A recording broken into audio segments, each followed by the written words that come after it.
Hallo julle, ons is nou by dag 7 van Flowering Almonds se Desember uitdaging. Ek is hier so in die karavaan. Dit is reënerig en nat buite. Ek het eers gedink ek gaan vir ons 'n lekker scene skep buitekant vir hierdie video, maar dit het my net weer eens herinner dat ongeag omstandighede, stormweer, wat ook al omstandighede op mense pad kan bring, moet ons nie weerhou van die Here se teenwoordigheid nie. En ons kan hom hier so in die middel van 'n kampterrein of in 'n karavaan kan ons hom beleef. Dit is nie noodwendig nodig om na 'n spesiale plek toe te gaan vir sy teenwoordigheid nie. Alhoewel hy ons partykeer dalk na 'n stil plek toe roep, is enige plekie waar jy jou kan afsonder en vir 'n oomblik rustig raak, is tyd saam met die Here. So of jy nou met badkamer toe gaan, of jy in jou kombuis is, besig is om aan te trek, baie mense sal sê as hulle in hulle kar ry, jy kry 'n stil plekkie waar jy kan afsonder en die Here kan ontmoet.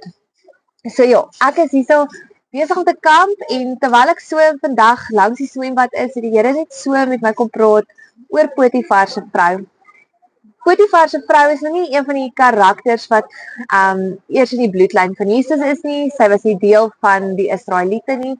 So sy het eintlik nie enige rol gehad in die familie stamboom van Jesus Christus nie.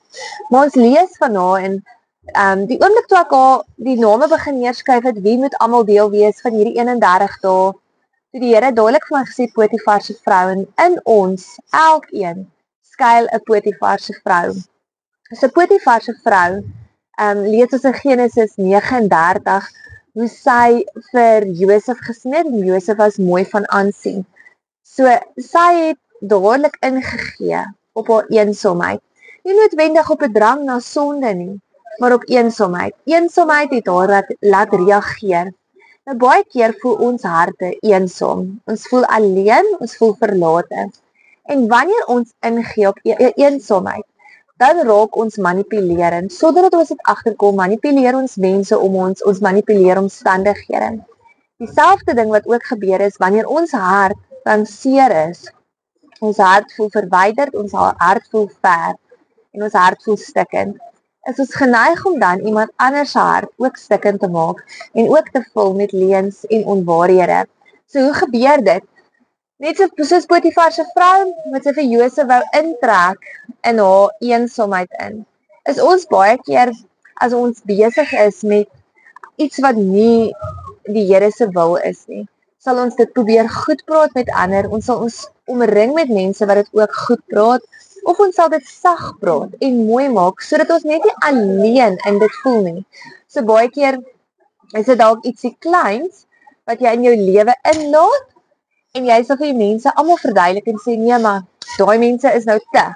Hulle maak net dit te ernstig, en hulle maak Christendom te moeilik, so jy probeer jouself regverdig. Potifar se vrou het haarself ook probeer regverdig in haar gedagtes. Sy het dit wat sy doen gevoel, maar dis haar reg. Josef werk vir hulle, hy is hulle slaaf, hy moet doen wat sy sê. Daar's 'n gees van manipulasie wat daardeur kom. So wat ek vandag vir jou wil vra en vir my wil vra, waar steek Potifar se vrou in ons harte weg? Is daar 'n stukkie Potifar se vrou in jou wat ander wil saamtrek, ander wil mislei, of ander wil manipuleer om jou wil en jou sin te hê? Want dit is wat sy gedoen het, sy wou haar wil en haar sin gehad het, en dit is dan wat Josef so duur te staan gekom het. Wonderbaarlik het Josef gevlug daarvan, maar soveel mense vlug nie van manipulasie nie, en beland dan in strik waar hulle nie wou wees nie. So kom ons bid en vra vir die Here, en dit is 'n diep gebed, dit is nie iets makliks nie, maar kom ons vra vir hom, waar is Potifar se vrou in my hart en in my lewe sigbaar? Waar is ek besig om ander te manipuleer, ander saam met my te trek, in plaas van om teen die stroom te gaan? Mag die Here regtig vir julle wysheid gee om julle harte saam met my. Ek gaan ook my hart ondersoek in dit, om vandag vas te vat en werklik te vra, Here, waar steek Potifar se vrou vas? Waar is manipulasie en waar is ek besig om uit eensaamheid te reageer? Uit alleen voel, uit verwerping uit te reageer. Want daai worteltjies van verwerping en eensaamheid beïnvloed op die einde van die dag ons hele lewe as ons nie met die wortel gaan deel nie. So ons moet gaan dieper inkyk en dieper gaan vra, Here, kom wys vir my, kom leer my. En dan moet jy jammer sê, En dan moet 'n mens planne maak. Hoe gaan ek dit verander? Hoe gaan ek ophou om te manipuleer?